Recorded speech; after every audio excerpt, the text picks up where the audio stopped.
Edan, Gibran bikin Puan Kian beling satan, ditulis oleh Anto Cahaya di steward.com. Dalam hitungan menit, saya melihat di timeline sosial media Facebook, foto profil Gibran berubah. Jika beberapa hari yang lalu sempat bersama Gubernur Ganjar Pranowo, lalu berganti profil foto candaan yang wajah keluarga kecilnya diedit menyerupai dirinya semua. Kini kembali telah berubah bersama Ketua Umum Golkar Erlangga Hartarto. Bagi masyarakat awam atau kebanyakan orang, ini mah cuma foto profil biasa saja dan tak memiliki arti apa-apa. Tapi bagi saya tidak. Jika kita paham semiotika politik, apa yang sedang dilakukan oleh Gibran adalah sebuah sinyal atau tanda-tanda. Saya sedang tidak bermaksud mempolitisir. Jika Anda mengikuti artikel saya pasti tahu. Beberapa kali saya mengangkat soal tema lamar dan Golkar yang saling terkait. Bagi yang penasaran, salah satu artikelnya dapat membacanya di sini. Ganjar dilamar Golkar. Sudah sering diangkat dan dibahas juga oleh penulis, juga pengamat, bahkan filsafat, bahwa ada yang namanya simbol. Dalam dunia politik pun sangat kental aroma soal ini. Jika Anda masih menyangkal, saya ajukan satu pertanyaan. Apa tujuan seorang Gibran, anak seorang presiden, mengunggah foto bersama ketua umum sebuah partai, yang mana ketua umum partai tersebut diketahui pasang baliho di mana-mana dan siap untuk dipentas 2024. So, bagi saya itu tidak iseng saja, ada maksud dan juga tujuannya. Kalau kemarin saat fotonya yang bareng Ganjar Pranowo banyak yang memberi asumsi karena Ganjar seorang gubernur Jawa Tengah. Apakah sekarang karena Erlangga Hartarto itu menteri bapaknya? Yang kebetulan ada acara di Solo terkait COVID, yaitu pemberian bantuan secara simbolis ke Gibran. Dan yang cukup menyita perhatian saya, bantuan tersebut bergambar foto Erlangga dengan background kuning. Padahal 2024 masih cukup jauh. Jika cuma sampai di situ ya hak Anda juga sih, bebas dalam beropini. Tapi bagi saya tidak. Gibran sangat paham betul resiko yang telah ia ambil, baik saat Ganjar Pranowo maupun saat bersama Erlangga Hartarto. Kesemuanya tentu atas restu Presiden Jokowi. Jika itu hanya peristiwa biasa antara Gibran dan Erlangga, tidak mungkin keduanya setelah itu mengadakan pertemuan tertutup. Apanya yang ditutupi? Pertemuan itu jelas menyeratkan pesan politik. Erlangga menjadi tokoh yang dijagokan Partai Golkar untuk maju di Pilpres 2024. Makanya jangan heran jika PDIP beberapa hari belakangan ini uring-uringan dimotori Puan Maharani dan kawan-kawannya menembak Presiden Jokowi. Semua itu saling keterkaitan. Makna politiknya mudah kita tebak. Terlebih kali ini simbol yang dibawa Jokowi melalui Gibran kian berani sekali. Arahnya, Erlangga ingin memperkuat hubungannya dengan keluarga atau kubu Presiden Jokowi. Penilaian tersebut terkait potensi restu yang diberikan Jokowi untuk Erlangga pada Pilpres 2024 nanti. Presiden Jokowi itu tipikal seorang pemerhati. Rata-rata tipikal ini memiliki ketenangan yang cukup tinggi. Ia paham betul orang-orang yang memiliki kemampuan yang mumpuni untuk membawa visi misi, arah pembangunan yang telah ia buat selama ini. Mari perhatikan, dalam bentuk tanggung jawab besar penanganan COVID-19, Presiden Jokowi mempercayakan kepada Erlangga Hartarto, bukan ke kader PDIP. Erlangga diberikan tanggung jawab penting. Selain menjabat Menteri Koordinator Bidang Perekonomian, Erlangga juga diamanahi posisi Ketua Komite Penanganan COVID-19 dan Pemulihan Ekonomi Nasional atau KPCPEN. Gara-gara tanggung jawab di atas, membuat Ketum PDIP Megawati sempat lakukan sindiran cukup keras kepada Presiden Jokowi, yang akhirnya membuat Luhut Binsar Panjaitan yang menjawab dan menjelaskan soal Panglima tertinggi penanganan COVID-19 yang dipersoalkan Megawati. LBP mengaku kalau ia dan Erlangga hanyalah seorang komandan, bukan Panglima tertinggi. Panglima tertinggi tetap Presiden Jokowi. Memang ada kemungkinan lain, pertemuan tertutup antara Gibran dan Erlangga juga bisa dilihat sebagai peristiwa profesional yang berimplikasi politik. Keduanya merupakan pejabat publik yang sedang bekerja keras menanggulangi pandemi dan memulihkan ekonomi negara. Dan atas manuver di atas, ini jelas membuat Puan Maharani kian tak berkutik. Padahal di banyak kesempatan, para elit politik PDIP lebih menjagokan Puan. Saya menduga akan ada daya tarik-menarik yang sangat kuat di antara mereka. Kita lihat saja, untuk sementara gelombangnya masih cukup tenang di permukaan. Sedang secara nyata dan dari sudut pandang kita yang awam, bisa jadi di dalam sedang ada riak yang bergejolak.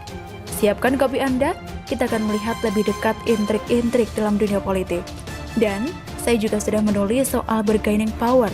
yang bisa bikin keder semua kader. Ditunggu brother. Thank you. Demikian. Salam Anto. Curang, diduga di-COVID-kan, siswa ini tersingkir dari Paskibraka Istana Negara. Ditulis oleh Abu Daeng Al-Makassari di steward.com. Selain ada hikmah yang bisa diambil dari bencana pandemi COVID ini, ternyata ada banyak ketamakan yang bermain. Orang-orang bebal itu tidak pernah mau belajar dan mengambil hikmah dari pandemi ini. Padahal jelas sekali, nyawa manusia pergi satu persatu. Nyata sekali, tak ada manusia yang kekal. Kematian adalah fakta yang aksiomatis. Tak perlu bukti kebenarannya, era benar dengan sendirinya. Maka dengan ini, manusia bisa menangkap dan mengambil tindakan bijak sebagaimana seharusnya menyikapi hidup yang sementara ini. Salah satu kejadian yang termasuk diduga kecurangan atau ketamakan menjelang hari kemerdekaan adalah soal Paskibraka yang diduga seorang siswi yang berhak malah di-COVID-kan sehingga batal ke istana. Seorang siswi dari anak petani yang bernama Christina dari perwakilan Sulawesi Barat begitu sedih. Ia terpaksa dicoret sebagai salah satu paskibraka pada HUT ke-76 Republik Indonesia 17 Agustus 2021 mendatang. Christina, seorang siswi yang berasal dari Mamuju ini, diduga keras sengaja digagalkan untuk berangkat ke Istana Negara melalui rekayasa hasil tes swab PCR yang dilakukan Dinas Pemuda dan Olahraga Provinsi Sulawesi Barat pada Sabtu 24 Juli 2021 pekan lalu. Jika ini terbukti ada kecurangan, sungguh bobrok orang-orang itu.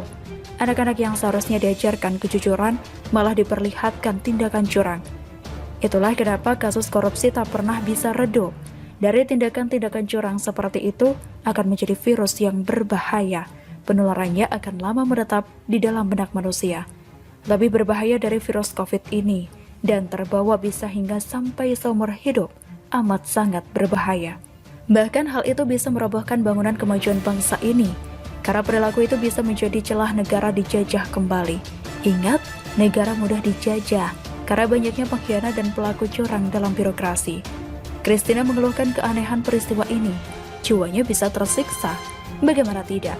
Ketika ia sudah mengikuti seleksi dan ujian berat dalam proses perekrutan Paskibraka, lalu tiba-tiba di-COVID-kan agar tidak jadi berangkat ke istana. Maka sungguh remuk sesak mentalnya. Semoga Christina tetap tabah sambil memperjuangkan hak-haknya. Mari doakan Christina wahai para pembaca, semoga kasus ini segera terbuka dengan sangat jelas. Amin. Christina bukan anak pejabat tinggi, ia hanya anak petani miskin asal dusun Lemba-Lemba, Desa Salutabang, Kecamatan Bambang, Kabupaten Mamasa, Provinsi Sulbar. Tentu suatu kebanggaan yang sangat luar biasa jika bisa lolos dan hadir di Istana Negara. Dan itu bentuk penghormatan yang bisa Christina berikan pada negara. Christina dikabarkan dipulangkan ke Kabupaten Mamasa dengan mobil rental seorang diri, tanpa dilengkapi APD dan tidak didampingi tim penanganan pasien COVID-19, seperti lazimnya pasien COVID. Padahal Christina dinyatakan COVID. Sungguh suatu keanehan, bukan? Sungguh sangat janggal kejadian ini. Yang menggantikan Christina bukanlah cadangan awal dari daerah Pasangkayu yang sudah dipersiapkan sebelumnya, tapi seorang pelajar lain dari Mamasa. Ada dugaan nepotisme ya? Diduga sengaja di-COVID-kan demi meloloskan siswi lain yang tidak mengikuti tes yang ketat. Anak siapa ya yang diloloskan itu? Dari keterangan Christina, mengungkapkan bahwa setelah dia digantikan, dirinya ditawari menjadi paskibraka provinsi dan bebas memilih peran apa saja, termasuk pembawa baki jika dia mau. Tapi Christina makin heran, kalau dirinya positif COVID-19, lalu kenapa ia ditawari jadi paskibraka provinsi Sulawesi Barat? Sepertinya kasus ini bisa segera diungkap dengan jelas. Alurnya tidak sulit ditelusuri. Semoga Pak Presiden Joko Widodo segera mengetahui hal ini lalu memerintahkan jajaran bawahannya agar menindak tegas orang yang telah terlibat kecurangan ini. Semoga kecurigaan Christina membuatnya bergerak untuk membuktikan apakah dirinya benar-benar COVID atau tidak. Akhirnya Christina yang dibantu keluarganya melakukan tes swab PCR ulang pada hari Senin, tanggal 26 Juli 2021 lalu.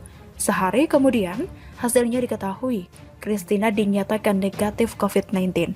Beda dengan hasil swab PCR yang dilakukan di Spora Sulbar 3 hari sebelumnya. Orang yang kena COVID dalam waktu 3 hari pemeriksaan pasti masih positif. Jadi aneh jika 3 hari setelah Christina dinyatakan positif oleh Dispora, lalu cek sendiri dan hasilnya negatif. perlu memang diproses kasus ini. Jangan sampai kecurangan-kecurangan seperti ini menjadi kebiasaan lagi. Jangan lagi kebiasaan masa Orde Baru era Soeharto masih dipakai di zaman now ini. Sungguh, Christina sangat kecewa dan sedih. Ia pun batal menjadi paskibraka pada HUT Republik Indonesia di Istana Negara yang tidak lama lagi akan berlangsung. Hanya karena ego ambisi lalu terjadi kecurangan dengan permainan pihak tertentu yang sengaja merekayasa untuk menggesernya dengan memanfaatkan situasi pandemi COVID ini. Betapa masih banyak orang yang tidak mau mengambil hikmah dari pandemi ini, malah makin mempertahankan kecurangan warisan Orde Baru. Sungguh bobrok dan terkutuk. Kecurangan itu tidak akan pernah mendapatkan keberkahan. Bukan kesuksesan yang didapatkan oleh pihak yang telah berlaku curang, malah siswi yang menggantikan Christina tanpa melalui proses yang fair akan membentuk karakter yang tidak bagus alias curang juga. Seharusnya anak-anak dididik dengan sportivitas tinggi, sehingga negara bisa maju bermartabat. Tapi dengan hal ini, jika terbukti benar ada kecurangan, maka karakter mereka seolah-olah dibunuh secara tidak langsung. Sungguh